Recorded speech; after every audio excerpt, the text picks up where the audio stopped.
নামঘৰীয়া বৰদেউতা অনুপম ভালনে আপোনাৰ ভালেই দে নামঘৰটো সাৰি মুচি থৈ আহিলো বৰদেউতাই মোক দেখাই নাই দেখিছো দেখিছো কিয় নেদেখিম তহঁত দুইটাৰ ভালেই নহয় একদম ফাৰ্ষ্ট ক্লাছ পিছে দুজনে কৰবাত যাও বৰদেউতা আমি ফাৰ্মলৈ যাওঁ হয় নেকি তহঁতে ভাল কাম কৰিছ তহঁতৰ উন্নতি নিশ্চয় হ'ব এয়া সকলো আপোনালোকৰ আশীৰ্বাদৰে ফল ভগৱানে তহঁতৰ সদায় মংগল কৰিব বাৰু পিছে ইয়াৰ কথা পাতি থাকিলে আকৌ দেৰি নহ'ব বৰদেউতা আমি তেনেহ'লে যায়ে থাকো নেকি বৰদেউতা আমি যাওঁ ৰচোন অনুপম দেউতাই নামঘৰলৈ কিয় অহা নাই দেউতাৰ গাটো ভাল নহয় বৰদেউতা গাটো বোলে কিবা জ্বৰ জ্বৰ লাগি থাকে হয় নেকি এই জ্বৰটোৱে সকলোকে পাইছে তাৰ মানে বৰদেউতা অলপ আগতে যোগেশ্বৰক লগ পাইছিলো তাৰ মুখেৰে শুনিলো দামোদৰৰ গাটো ভাল নহয় হয় নেকি পিছে তই ডক্টৰৰ তালৈ গৈছনে নাই আজি এবাৰ যাম বুলি ভাবিছো পাৰিলে বেমাৰীকো লগত লৈ যাবি বৰদেউতা আমি যায়ে থাকো নেকি বল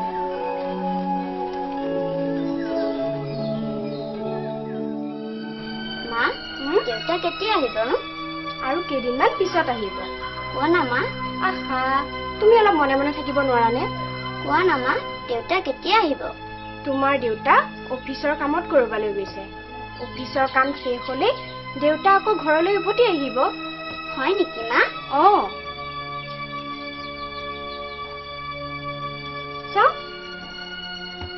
ধুনীয়া মা মই এতিয়া টিভি চাবইনে ৰ'বা ইফালে দেখোন বান্ধাই নাই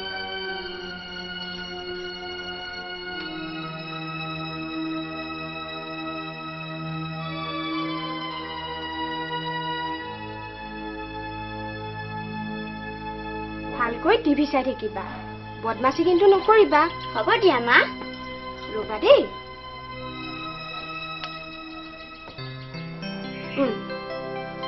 উঠা মই যাওঁ মা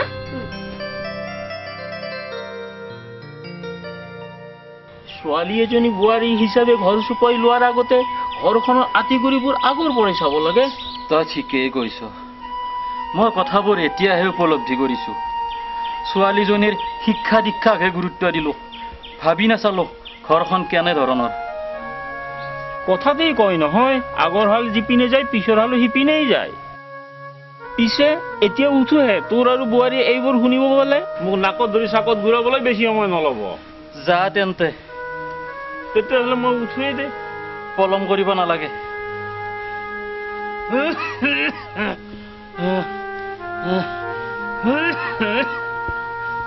এৰা ক'ত নগলাহে চাও এফালে আছো কিমানকৈ কলো যে বিচনাখনতে শুই থাকক গৈ কথা শুনিলেহে বেমাৰ হ'ল বুলিনো কিমান বিচনাখনতে পৰি থাকিবা হ'ব হ'ব এতিয়া কিয় মাতিছিল কও ডিঙিটো শুকাই গৈছে পানী এগিলাচ আনাছো ৰ'ব আনি দিছো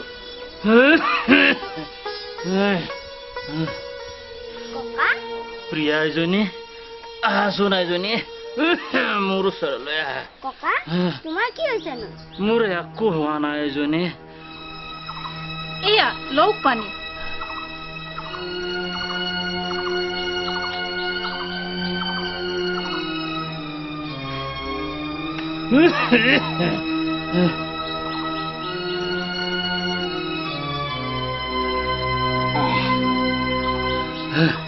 আইতা ককাৰ কি হৈছে ককাৰ গাটো ভাল নহয় এজনী কিয় ভাল নহয় আইতা ককাৰ জ্বৰ হৈছে সেইকাৰণে পিছে তুমি হাজিগাছি কলৈ যোৱা কলৈকো নাযাওঁ টিভি চাই আছিলো হয় নেকি মই যাওঁ ককা যোৱা যোৱা এতিয়া ইয়াত এনেদৰে থাকিব নে ডক্টৰৰ ওচৰলৈ এবাৰ যাব মধুনো কলৈ গ'ল কেনেকৈনো কম মোকতো একো কৈ যোৱা নাই তাকে ডাক্তৰৰ ওচৰলৈ পঠালোহেঁতেন মই যাবলৈ দেখো দেহাটোৱে অনুমতিয়ে নিদিয়ে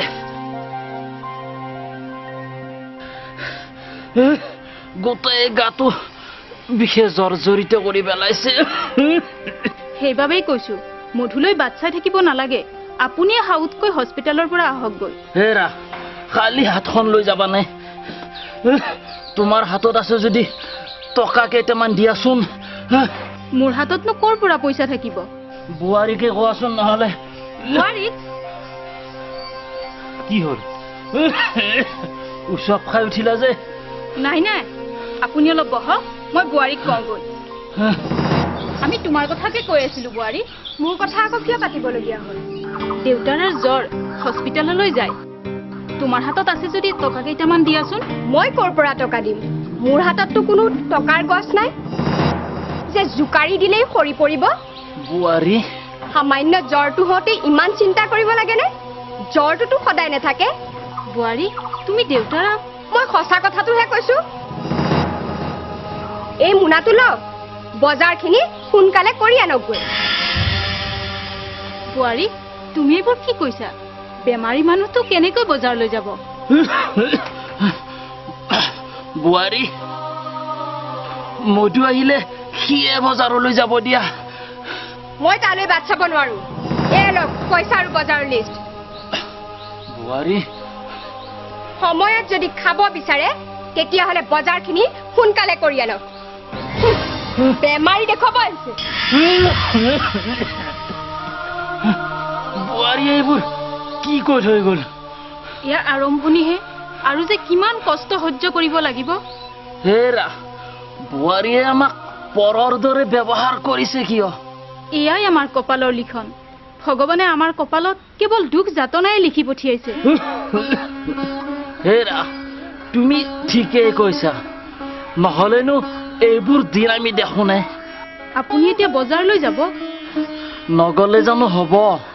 হেৰা, মোৰ জ্বৰটোলৈ বাট চাই থাকিলে কিজানি আজি লঘোণাই থাকিব লাগিব।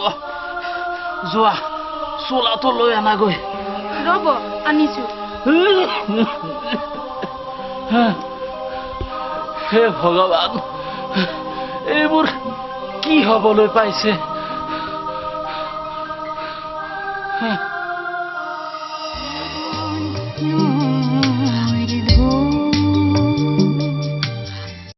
ৰঙিয়া আৰু নগাঁৱত স্থাপিত মাহিন্দী ড্ৰামা স্কুলৰ নামভৰ্তিকৰণ চলি আছে। ইয়াত অভিনয়, নৃত্য পৰিচালনা, সংগীত, মূকাভিনয়, একশ্যন, স্ক্ৰিপ্ট ৰাইটিং, কলা নিৰ্দেশনা, কেমেৰা চলোৱা আদি প্ৰশিক্ষণ দিয়া হয়। ইচ্ছুক ছাত্ৰ ছাত্ৰীয়ে তলৰ ঠিকনাত যোগাযোগ কৰিব পাৰে। আমাৰ ঠিকনা ৰবীন দাস, প্ৰযোজক পৰিচালক তথা পৰিচালন সঞ্চালক, Mahindi drama school, Rangia, Bhutan road, ward number 5, জিলা Kamrup, Assam. Mobile number 9864140803। Mahindi drama school Nagaon শাখা, কলংপাৰ, জেবি ৰোড, জিলা নগাঁও, অসম।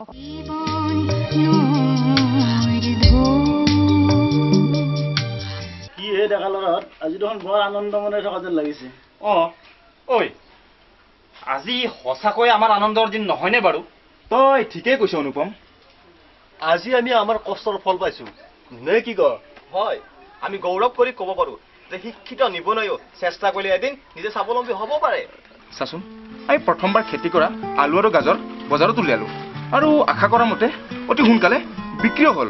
সঁচাকৈ আজিৰ দিনটো আমাৰ বাবে এটা স্মৰণীয় দিন। আৰে মধু, তোৰ আকৌ কি হ'ল?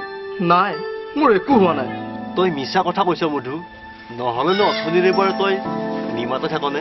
আজি ইমান এটা আনন্দৰ দিন আৰু তোৰ মনত জানো আনন্দ লগা নাই? মই বৰ দুৰ্ভগীয়াও। মই সুখতো হাঁহিব নোৱাৰো আৰু দুখতো কান্দিব নোৱাৰো। তাৰ মানে তহঁতেতো গম পাইছোই দেউতাৰ অসুখৰ কথা। ঐ, মই এতিয়াহে বুজিলো আচলতে তোৰ চিন্তা ক'ত। চা অনুপম, দেউতাক ডাক্তৰ ওচৰলৈ লৈ যোৱাৰ সামৰ্থ্য কোনো আজি মোৰ নাই। অথচ দেউতাৰ বেমাৰটোকো মই চাই থাকিব নোৱাৰো। বৰদেউতাৰ জ্বৰহে হৈছে, তই চিন্তা কৰিব নালাগে দে, ভাল হৈ যাব। অকল জ্বৰ হোৱা হলেতো ভালেই আছিল। জ্বৰৰ লগতে কাহ আৰু গহটোৱে মোক বৰ চিন্তাত পেলাইছে। এতিয়া কি কৰিম বুলি ভাবিছ? ভাবিছো কৰবাৰ পৰা কিছু টকা পোৱা হলে দেউতাক ডাক্তৰৰ ওচৰলৈ লৈ গলোহেঁতেন। মৃণালদা নাথাকিলেও তহঁতৰ নবৌৰ হাততো টকা থাকিব লাগে। আৰু নবৌয়ে জানো বৰদেউতাক চিকিৎসা কৰিব নোৱাৰে? সেইবোৰ বহু কথা। সেইবোৰ কথা কৈ মই আমাৰ ঘৰুৱা কথাবোৰ জনোৱাৰ ইচ্ছা মোৰ আৰু নাই। মই এতিয়া যাওঁ দে। মধু, ৰবি, এতিয়া আৰু তই চিন্তা কৰিব নালাগে। মানে আমি এটা কথা ভাবিছো, বৰ্তমান আমাৰ হাতত থকা জমা টকাখিনি তই লৈ যা। এইবোৰ তই কি কৈছ? অনুপমে ঠিকেই কৈছে। তই কি ভাবিছিলি আমি তোক এইকণো সহায় কৰিব নোৱাৰিম? তহঁতক মই কি বুলি যে ধন্যবাদ জনাম। হ'ব দে, আমাক ধন্যবাদ জনাব নালাগে। খুৰা দেৱক ডক্তৰৰ ওচৰলৈ সোনকালে লৈ যাবি। হ'ব অনুপম। আৰু তহঁতেও চিন্তা নকৰিবি, দিন ৰাতি একাকাৰ কৰি কষ্ট কৰি হলেও মই তহঁতৰ টকাখিনি ঘূৰাই দিম।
দেউতা, মধু, তুমি ইয়াত? তইনো কলৈ গৈছিলি? ঘৰত হবলা কৈ আহিব নোৱাৰ। দেউতা, অৰ্খেদতে মাক কথাটো কৈ আহিব থাকিব, কিন্তু তুমি কলৈ গৈছিলা? আৰু হাতত এইটো কিহৰ মোনা? বজাৰৰ মোনা। কি? তাৰমানে আপুনি বজাৰলৈ গৈছিল? কিন্তু আপোনাক বজাৰলৈ কোনে যাব কৈছিল? এই অসুখীয়া অৱস্থাৰে আপুনি কিয় বজাৰলৈ যাব লাগে? হেৰো, কোনেও কোৱা নাই, তইও ঘৰত নাই। ভাবিলো বজাৰখিনি ময়ে কৰি আনো। মিছা কথা, এইবোৰ সকলো নবৰ কাম। আপুনি কিয় নীৰৱে এইবোৰ সহ্য কৰি আছে দেউতা? হেৰো, এইবোৰ তই কি কৈছ? তই নথকাতহে। মোক আৰু মিছা কথা নকবা দেউতা, মই সকলো কথাই জানো। হেৰো, সেইবোৰ এতিয়া বাদ দে। বল এতিয়া ঘৰলৈ বল। যাম দেউতা, নিশ্চয় যাম। আজি নবই মোৰ সকলো প্ৰশ্নৰ উত্তৰ দিব লাগিব। মই তোক কাব কৰিছো, তই সেইবোৰ একো নকৰিবি। কিন্তু কিয় দেউতা? কাৰণ মই নিবিচাৰো তই বোৱাৰীক কিবা কোৱাটো। দেউতা, তোক মই হেৰুৱাব নোখোজো দেউতা। এই সকলোবোৰ কপালৰে লিখন। বল ঘৰলৈ বল। কিন্তু কোনো কিন্তু নাই, বল। মোনাখন মোক দিয়ক।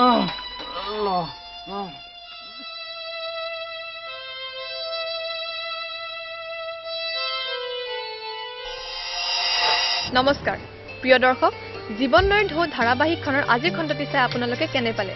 আৰু আজিৰ খণ্ডটিত কোনজন অভিনেতা বা অভিনেত্ৰীৰ অভিনয় আপোনালোকে শ্ৰেষ্ঠ বুলি বিবেচনা কৰে আমালৈ লিখি পঠিয়াওক। আপোনালোকৰ সুদিহা পৰামৰ্শই আমাক যথেষ্ট উৎসাহ উদ্দীপনা যোগাব।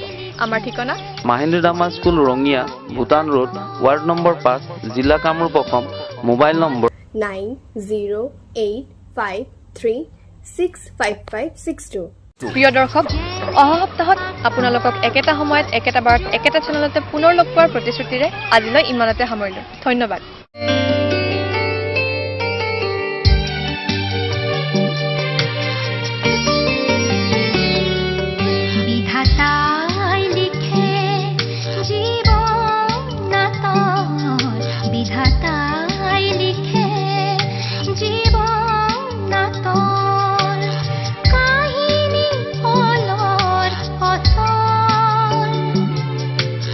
যেনে আকাশত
দৰ্শক আপোনাক অপৰূপা টিভিৰ তৰফৰ পৰা বিনম্ৰভাৱে অনুৰোধ কৰিছোঁ এই চেনেলটো আপুনি ছাবস্ক্ৰাইব শ্বেয়াৰ ফলোইং লাইক আৰু কমেণ্ট কৰি লগতে কাষতে থকা বেল আইকনটো ক্লিক কৰি আমাক আপুনি সহায় কৰে যেন আপোনাৰ এই সহায় সহযোগিতাই অপৰূপা টিভি চেনেলটোক জীয়াই ৰখাত বিশেষভাৱে সহায় কৰিব যদি আপুনি অপৰূপা টিভি চেনেলটোক ফেচবুক ইউটিউব বা ইনষ্টাগ্ৰামত সদায় চাব বিচাৰে তেন্তে আপুনি আজিয়ে এতিয়াই চেনেলটো ফলোইং ছাবস্ক্ৰাইব আৰু লাইক কৰি ওচৰতে থকা বেল আইকনটো বজাই দিয়ক আৰু অপৰূপা টিভিক সদায় উপভোগ কৰক আপোনালোকৰ মৰম আৰু আশীৰ্বাদে অপৰূপা টিভিক আগুৱাই যোৱাত যথেষ্ট সহায় কৰিব আমি সদায় প্ৰতিশ্ৰুতিবদ্ধ ৰাইজৰ পক্ষত থাকি ৰাইজৰ হকে আৰু সমাজৰ উন্নতিৰ হকে কাম কৰি যাম বিশেষ জানিব লগা থাকিলে প্ৰিন্স কাশ্যপ পৰিচালন সঞ্চালক তথা মুখ্য সম্পাদক অপৰূপা টিভি মোবাইল নাম্বাৰ 8135819868 নম্বৰত যোগাযোগ কৰিব পাৰিব ধন্যবাদ